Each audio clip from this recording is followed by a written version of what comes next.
Melanjutkan cerita pada episode sebelumnya, di mana Ayu Wandira mulai mengetahui jati dirinya dan siapa bapak kandung aslinya. Hal itu ditutup-tutupi oleh mesin karena masa lalu yang begitu kelam. Bagi yang belum nonton pada episode ini, silahkan klik link di atas atau cek link pada deskripsi di video kali ini. Bagi yang belum subscribe, silahkan subscribe terlebih dahulu dan nyalakan loncengnya. Bagi yang sudah subscribe, saya ucapkan terima kasih. Apa yang diceritakan biungmu itu semuanya benar. Sudah 2 kali saya menghancurkan masa depan wanita. Dan dua-duanya adalah kekasih adik kandung saya sendiri. Paman Kamandanu. Ini sudah mengenalnya. Dia yang membesarkan saya dan Kakang Panji Ketawang. Paman Kamandanumu adalah adik kandungku. Kalau begitu, Paman pasti ayahku. Maafkan saya, Ndo. Sebenarnya saya tidak pantas untuk kamu sebut sebagai ayah. Kamandanulah yang lebih pantas kau sebut ayah. Ayah. Selama ini saya selalu iri kepada Kamandanu. Sehingga saya selalu ingin menghancurkan kebahagiaannya. Saya tahu, sesudah kematian suaminya, Nini Mesin hanya jatuh hati kepada pamanmu, Kamandanu. Maafkan ayah, Mundu. Akhirnya, kenyataan pahit yang selama ini tertutup terungkap. Kemudian scene pun berganti. Terlihat dia Halayuda. Dia memberikan tausiah atau arahan kepada para Dharma Putra dan juga para tanda yang telah ia rekrut untuk mengimbangi Bayangkari Raja. Awasi Kamandanu. Aku tahu kau akrab dengan Panji Ketawang. Maaf Gusti, kenapa Paman Kamandanu harus hamba awasi? Dia orangnya Nambi. Jadi pasti dia menyimpan banyak tentang rencana Nambi. Nambi orang yang sangat berbahaya di negeri ini. Dia memiliki pengaruh yang sangat kuat pada seluruh rakyat mantri. Paman lihat kamu sering bersama Rapangsa dan Rabanyak di rumah dia, Halayuda. Kamu jadi pengikut dia, Panji? Bukankah kamu seorang Bayangkari? Saya seorang prajurit, Paman.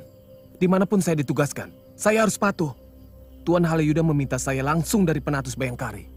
Aku tidak suka tindak tanduk Tuan Halayuda. Dia salah satu contoh dari orang yang tega melakukan apa saja untuk bisa menggapai mimpinya. Paman tidak boleh sembarangan menuduh. Tuan Halayuda adalah orang yang dipercaya Gusti Prabu. Beliau sangat jujur dan setia kepada raja. Dan terus terang, sebagai anak buah beliau, semua kebutuhan Panji dicukupi, bahkan berlebihan. Kamu harus bisa berpikir jernih, Panji. Kamu harus bisa menilai perilaku pimpinanmu. Dan yang harus kamu sadari, bahwa seorang prajurit hanya akan patuh pada kepentingan negara saja, bukan pada kepentingan pemimpinnya. Saya hanya menjalankan perintah Gusti Prabu. Kalau Tuan Manggala merasa dilangkahi, silakan langsung bicara sama Gusti Prabu. Tidak pernah ada pasukan di dalam pasukan. Sejak zaman Singosari pun tidak pernah ada. Kakang Halayuda, sebagai Rakrian Kanuruhan, saya tidak ingin melihat negeri ini kisruh. Hanya karena ulah sampean membentuk pasukan Dharma Putra. Jangan salah paham. Saya bisa mengerti kalau tuan-tuan marah kepada saya. Tapi sungguh, semua itu kehendak Gusti Prabu. Beliau merasa perlu pengawalan yang bersifat pribadi. Pasukanku, Bayangkari-Bayangkari terpercaya, Halayuda. Setiap orang memiliki kelemahan. Dan setiap orang tidak ingin kelemahannya diketahui oleh orang lain. Beliau tidak ingin kelemahan wataknya itu diketahui oleh pasukan Bayangkara. Itu kenapa kemudian beliau memerintahkan saya untuk memilih beberapa orang untuk dijadikan Dharma Putra, orang-orang kepercayaan beliau. Orang-orang yang selalu percaya untuk tutup mulut dan hanya beberapa orang empu, bukan pasukan. Karena kalau disebut pasukan, kesannya kan banyak orang. Mereka tidak lebih dari sekedar menjaga agar rahasia kelemahannya itu tidak diketahui orang luar. Kemudian scene pun berganti. Terlihat di desa Buhayama, salah satu desa kekuasaan Majapahit. Terlihat rombongan yang sedang mengantarkan gadis desa yang akan menikah dengan pria pilihannya. Namun rombongan itu dicegat oleh para Dharma Putra yang diperintahkan oleh Dia Halayuda. Maaf Tuan, kenapa Tuan menghentikan rombongan ini? Kami ditunggu pengantin pria.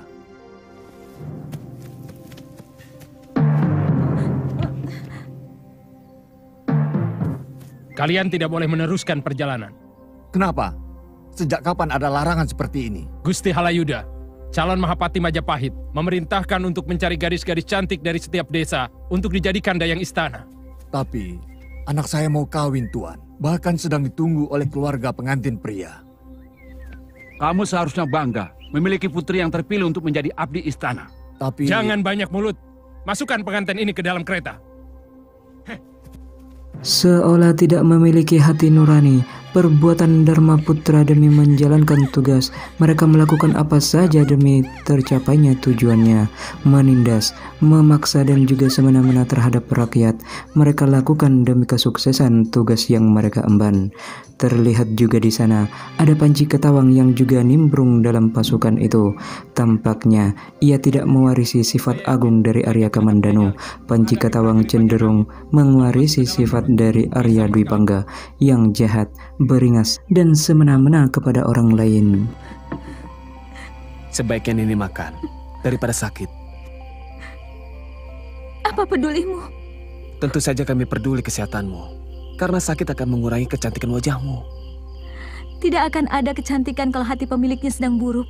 Yuyu, kita sama-sama mengabdi raja. Tapi tidak harus menghapus kemanusiaan kita. Maksudmu? Kalau kita melakukan sesuatu tanpa tahu, kenapa kita lakukan? Apa bedanya dengan kerbau? Selama ini, kita sudah jadi kerbau yang dicucuk hidung. Kita sudah terikat sumpah untuk menjadi kerbau. Seperti yang kau katakan itu, Rabanyak. Tidak, kita hanya disumpah untuk setia dan menutup rahasia. Nah, yang akhir itu kunci daripada semua tugas. Rahasia apa yang harus kita tutupi? Kita tidak pernah tahu. Sebenarnya Gusti Prabu rendah diri kalau harus berhadapan dengan putri-putri bangsawan karena kaki beliau cacat. Kaki Gusti Prabu kecil sebelah. Tapi tidak kelihatan, jalannya biasa saja. Ya, karena sejak kecil tapak terompahnya selalu dibuat tinggi sebelah untuk mengimbangi.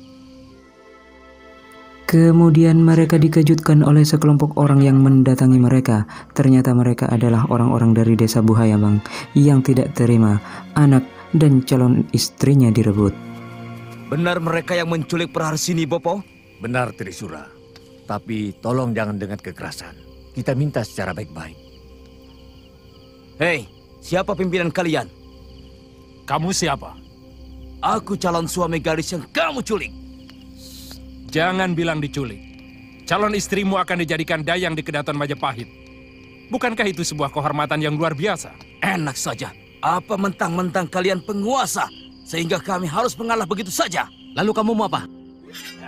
Dan kemudian pertarungan pun terjadi.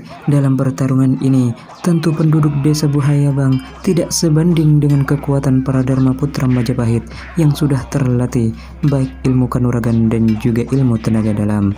Peperangan ini tentu saja dimenangkan oleh para Dharma Putra itu.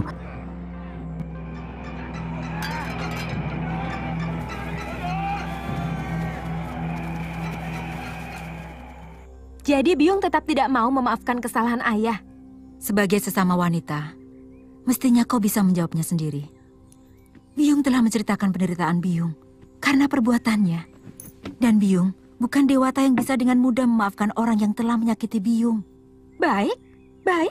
Saya tidak pernah rugi karena tidak punya ayah. Saya juga tidak rugi karena tidak punya Byung. Dari bayi saya sudah terbiasa embun dan dikeloni kabut. Jangan salahkan saya. Kalau saya lebih memilih hidup bebas, saya akan mengikuti kehidupan Nini Raga Runting. Ayo, dengar Byung dulu. Apa masih ada yang perlu saya dengar dari seorang ibu yang tidak punya hati? Ayu, selama ini Byung menderita. Itu semua karena perbuatannya. Ayu juga sangat menderita karena tidak punya orang tua. Saya selalu iri manakala melihat anak kecil bermain dengan ibu bapaknya. Saya selalu bermimpi suatu saat bisa bertemu dengan Byung, kemudian bersama-sama menemukan bapak saya. Tapi ternyata semuanya mimpi. Karena ternyata Byung hanyalah segumpal batu yang bisa bernafas. Pada panel ini, kita diperlihatkan Ayuwandira meminta ibunya untuk memaafkan ayahnya, yakni Arya Dwi Pangga. Walaupun kita sama-sama tahu, kesalahan Arya Dwi Pangga benar-benar tidak bisa dimaafkan. Namun demikian, kita harus melihat dari sudut pandang Ayuwandira. Dia seorang anak yang tetap ingin berkumpul dengan ibu dan ayahnya. Ayu, jangan pergi, nak. Kalau kau pergi, hidup Biyung semakin menderita. Biyung hanya memikirkan diri sendiri. Tolong katakan pada saya, alasan apa yang mengharuskan saya menuruti kemauan Biyung? Karena kau lahir dari rahim Biyung. Selama 9 bulan kau Biyung kandung. Biyung tetap mencintaimu, Ayu. Meski Biyung sadar kalau kandungan Biyung adalah korban dari lelaki yang sangat Biyung benci. Itu saya tahu. Masalahnya sekarang, apakah Biyung mau memaafkan lelaki yang sudah jompo dan buta karena menjalani karma palanya? Atau tidak? Itu saja.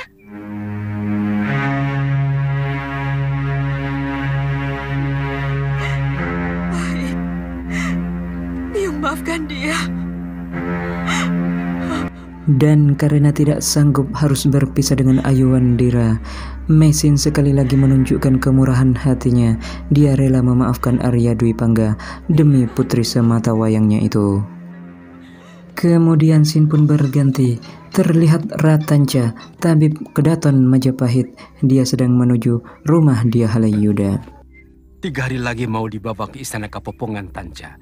Usahakan dia cepat sembuh. Baik, Gusti.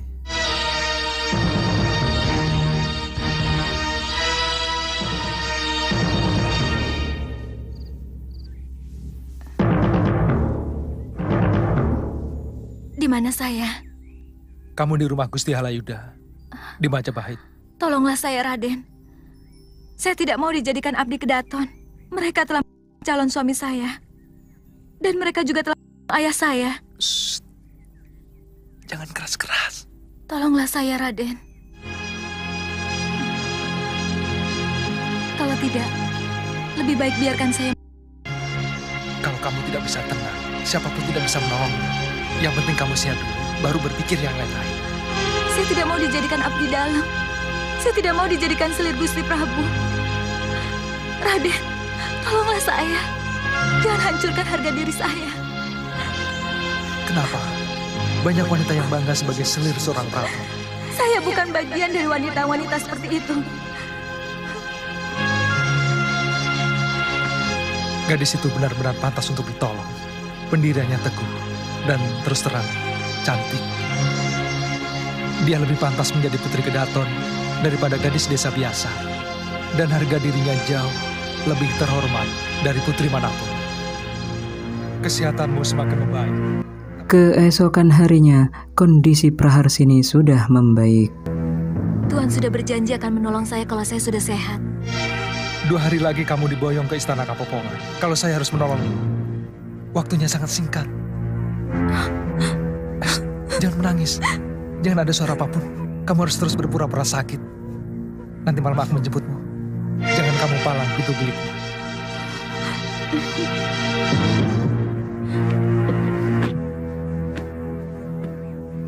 Bagaimana? Ternyata ada penyakit lama di lambungnya, Gusti. Sebaiknya jangan sampai terlambat makan. Masih bisa sembuh, kan? Saya akan beri ramuan lagi untuk melapisi ususnya. Untuk sementara harus tetap makan bubur, sampai ususnya membaik. Ya, nanti Nyai saya suruh bikin bubur. Tanpa diketahui oleh Dia Halayuda, rupanya Ratanca telah memiliki rencana untuk menyelamatkan Praharsini dari gelagatnya. Tampaknya Ratanca sedang menaruh hati kepada Praharsini, begitupun juga Praharsini kepada Ratanca. Singkat cerita, di tengah malam pada malam itu, Ratanca memulai aksinya untuk menyelamatkan Praharsini. Dan tampak juga di sana, Praharsini menunggu-nunggu kedatangan Ratanca yang sudah berjanji akan menyelamatkannya. Cepat, jangan ada suara. Iya.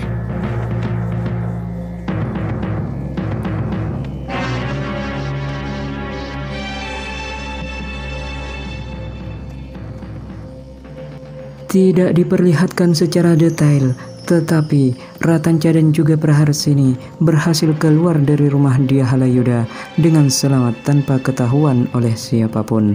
Buat apa aku menggaji kalian? Kalau tidak bekerja. Kalau besok tidak kalian temukan, leher kalian jadi gantinya.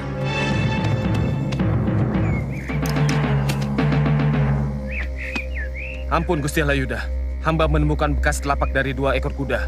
yang lari dari kebun di belakang rumah Gusti. Maksudmu perempuan itu dilarikan orang? Kemungkinan besar begitu, Gusti. Pasti orang dekat. Kalau tidak, bagaimana mungkin dia tahu gadis itu berada di rumahku? Hamba akan menyelidiki, Gusti. Tapi bagaimana janjiku kepada Gusti Prabu? Di Istana Kepopongan sudah ada 3 gadis cantik yang kami dapat dari desa Semboyo. Mudah-mudahan Gusti Prabu masih bisa terhibur. Demi memuaskan birahi sang raja, para Dharma Putra rela mengerjakan pekerjaan kotor seperti itu. Kemudian scene pun berganti. Terlihat Ratanca dan juga Praharsini. Mereka beristirahat di sebuah sungai. Bagaimana Kakang bisa betah hidup di kalangan keluarga bangsawan? Padahal kata Kakang tadi, Kakang berasal dari kasta Sudra. Mula-mula saya terpaksa. Lama-lama saya bisa menyesuaikan diri. Kenapa Kakang menolong saya? Saya juga melihat ketakutan yang sangat di matamu. Hanya itu? Saya juga melihat pancaran aneh dari binar matamu. Kemudian, saya merasakan getaran yang juga aneh di hati saya. Lalu saya memutuskan untuk menyelamatkanmu dari kebuasan Gusti Prabu. Kenapa? Mungkin saya mencintaimu. Mungkin. Saya tidak pernah jatuh cinta. Mungkin getaran aneh itu yang dinamakan cinta. Maaf kalau kamu merasa keberatan, karena kamu telah mencintai calon suamimu. Saya tidak tahu apa perasaan cinta itu. Saya hanya menuruti Bopo untuk dijodohkan dengan Kakang Trisura, anak Paman Dangi, dari desa Ganding. Dan saya tidak merasakan getaran apa-apa. Sekarang? Sekarang kita mau kemana? Pasuruan 1, pantai paling timur di tanah Jawa ini. Ayo.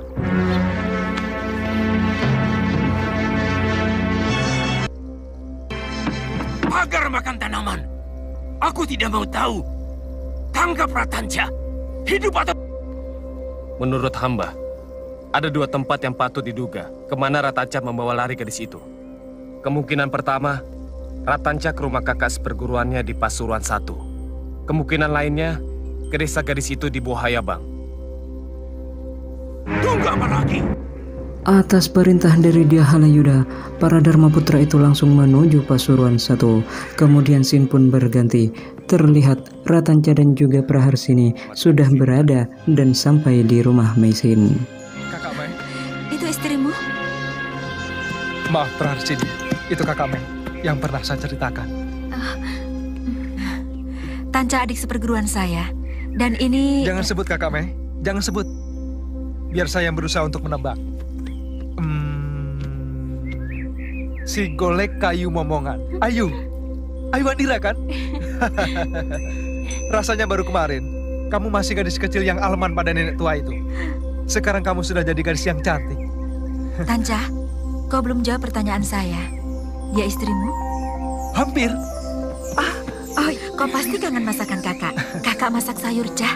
Ayo, kita makan bersama. Kamu sadar bahwa perbuatanmu bukan hanya bisa mencelakakan dirimu sendiri. Praharsini itu akan dijadikan selir ataupun alat kesenangan rajamu. Kenapa kau nekat melakukannya? Kau mencintainya?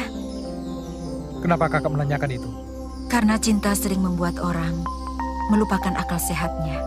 Kami saling mencintai, dan kami siap bersama untuk membela cinta kami.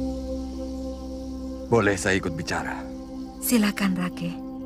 Saya tidak ikut campur dengan masalah cinta. Tapi pelarian Ratanca ke desa ini sungguh sangat mencemaskan saya. Tapi ini rumah saya. Desa ini tempat tinggal saya dari kecil, Rake. Betul, Tanca. Yang saya cemaskan, kalau sampai pasukan Majapahit mengobrak-abrik desa ini untuk mencari kalian. Jangan salah paham, Tanca. Saya bersumpah akan membela kamu. Seluruh warga desa ini akan rela membela putra Tapi Puong sampai titik darah terakhir. Saya mengerti, Rake. Saya tidak mau menyeret orang lain ke dalam kesulitan saya. Malam ini juga kami akan pergi. Tanca, kalian mau kemana? Mungkin ke Bohayabang, rumah Praharsini. Sekalian saya akan melamarnya pada orang tuanya. Sesuai dengan perkataan Ratanca tadi, Ratanca dan juga Praharsini langsung melakukan perjalanan saat malam itu juga.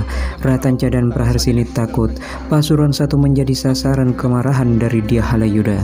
Kemudian scene pun berganti. Terlihat Prabu Jayanegara bersama Patih Nambi dan juga Empu Wahana. Aneh kalau kalian malah mempertanyakannya kepadaku. Raden Tumenggung seharusnya bisa menegur Raden Rangga yang membiarkan prajurit-prajuritnya berlaku buruk. Kalau perlu, ganti. Kalau tidak mampu mengendalikan anak buahnya.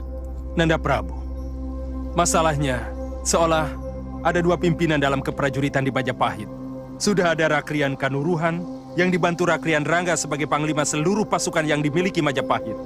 Tapi ada orang yang Nanda beri wewenang penuh untuk bisa memerintah langsung pada para penatus. Ini sangat membingungkan. Apa maksud Paman? Apa yang dilakukan Halayuda bisa menyebabkan perpecahan dalam ketentaraan Majapahit. Contoh yang terakhir, meskipun sudah ada Balabayangkara, tapi Halayuda mendirikan Dharma Putra. Ini sangat membingungkan. Lalu, siapa yang bertanggung jawab atas keselamatan Gusti dan seluruh keluarga kerajaan? Bayangkarakah atau Dharma Putra? Jangan terlalu dibesar-besarkan, Paman. Saya tidak seperti yang Paman bayangkan. Dan saya bukan tidak tahu apa yang sedang dimainkan Paman Halayuda. Tapi saat ini, saya masih membutuhkannya. Dan Dharma Putra adalah orang-orang kepercayaanku. Apakah Balabayangkara kami sudah tidak dipercaya, Gusti Prabu? Pada waktunya, Rake akan kuberitahu. Rupanya sang Prabu Jayanegara sudah termakan hasutan dia Halayuda. Lalu scene pun berganti. Terlihat Panji Ketawang dan beberapa temannya. Ia sudah sampai di Pasuruan 1 di rumah Maisin. Panji, kau sudah sebesar ini. Gagah sekali kau. Suruh masuk teman-temanmu. Biarkan mereka di luar, Bi. Tapi tolong, mereka belum makan. Jangir, siapkan makan untuk teman-teman Panji Ketawang ya. Baik, Nyai. Ayo masuk. Sombong. Ayu? Kamu pasti Ayu Andira. Mentang-mentang sudah jadi prajurit, lupa pada saudara. Ayu, Paman Kamandanu mengira kamu sudah hilang. Ayu tidak betah tinggal di Majapahit. Tapi dulu Paman mencari kemari kamu tidak ada. Ayu pulang ke rumah Nini Raga Runting. Panji, Ayu belum ada 2 pekan di sini. Ayu, carikan sayuran atau jamur barat ya. Kakakmu paling suka masakan itu. Iya, ada yang mau saya ceritakan sama Kakang. Pokoknya kabar gembira. Tunggu di sini ya. Ayu Wandira tampak sangat senang melihat Panji Ketawang berkunjung ke Pasuruan 1. Dia pun langsung menghampiri ayahnya dan memberitahu kabar tersebut. Mereka hanya mampir sebentar di sini. Bibi tidak tahu kemana mereka mau pergi. Lebih baik Bibi jangan melindunginya. Ini akan membahayakan keselamatan Bibi sendiri. Panji, kau sudah tidak percaya lagi pada bibimu? Sebagai seorang prajurit, saya harus bisa tidak begitu saja percaya. Apakah seorang prajurit harus tidak mempunyai hati nurani? Lebih baik Bibi mengatakan yang sebenarnya. Pangkat saya tidak akan naik kalau saya tidak bisa menyelesaikan kejadian ini. Bibi tidak menyangka. Ternyata begitu rendah jiwamu. Barangkali kau pun tega untuk menjual pamanmu, adikmu, dan saya sendiri untuk menaikkan pangkat dan derajatmu. Itu terlalu berlebihan, Bi. Lebih baik Bibi mengatakan kalau memang tahu kemana Ratanca pergi. Kalaupun Bibi tahu, Bibi tidak akan mengatakannya. Karena Bibi tidak akan mau mengorbankan orang yang bersama Bapak Ong telah menyelamatkan hidup Bibi. Bibi adalah manusia yang tahu membalas budi. Bibi mau mengatakan bahwa saya berutang budi. Karena waktu kecil Bibi yang memelihara saya.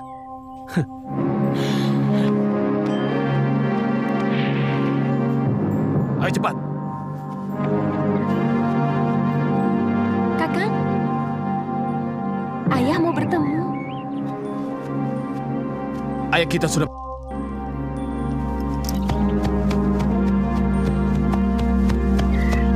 Kakang Panji, kamu. Dengan hati yang marah, Panji Ketawang meninggalkan Pasuruan 1. Dia sangat kecewa mendengar jawaban Maisin yang terlihat melindungi Ratanca. Kemudian scene pun berganti. Terlihat Ratanca dan juga Praharsini. Mereka sudah tiba di desa Praharsini. Mau kemana Praharsini? Saya mau pulang, Ki. Saya mau melamar dia ke sana. Lebih baik kalian cepat-cepat lari dari sini. 4 orang punggawa Majapahit sekarang berada di rumahmu.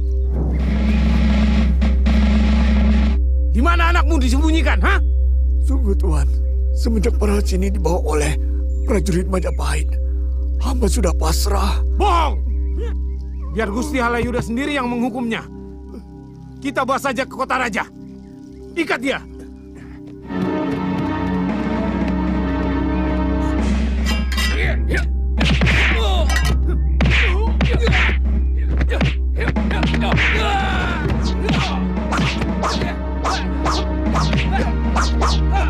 Cukup! Saya yang bertanggung jawab atas semua ini. Kalian mau saya? Silahkan. Saya yang membawa lari gadis ini. Ayah. Sebenarnya, Ratanca mampu meringkus dan mengalahkan para punggawa dari Majapahit itu. Hanya saja, bapak dari Praharsini melarang kekerasan di rumahnya. Kemudian Sin pun berganti. Dari mana kamu? Pasuruan 1. Bagaimana kabar bibi? Baik. Panji, itu sikapmu pada seorang paman.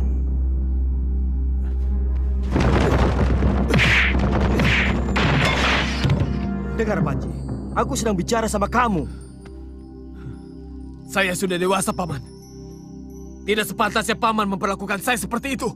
Seharusnya lebih dari itu. Kurang apa yang kulakukan untuk kamu? Sehingga merasa pantas untuk tidak menghargai pamanmu. Sorot matamu seolah ingin aku. Sebagaimana dulu kamu pernah meracuni aku. Apa bukan sebaliknya, Paman? Paman yang sebenarnya bernafsu ingin saya. Paman takut saya akan melampaui jabatan Paman.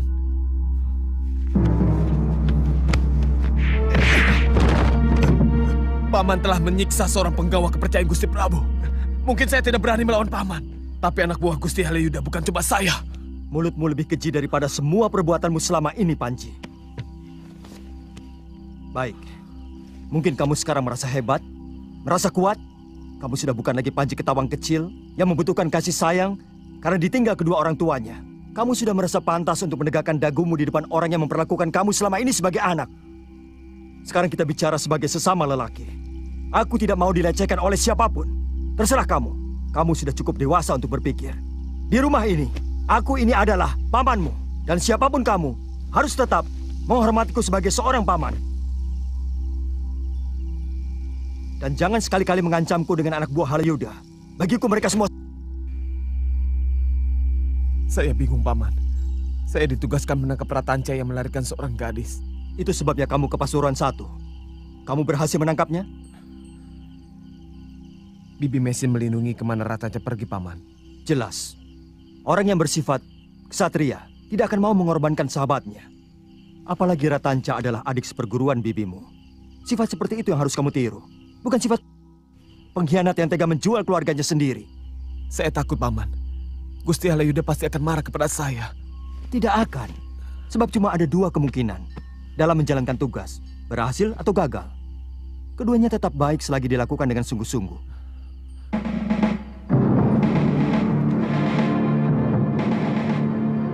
Dan bersambung, saksikan kelanjutan kisah Tutur Tinular Arya Kamandanu di channel kesayangan kalian, Herman Studio.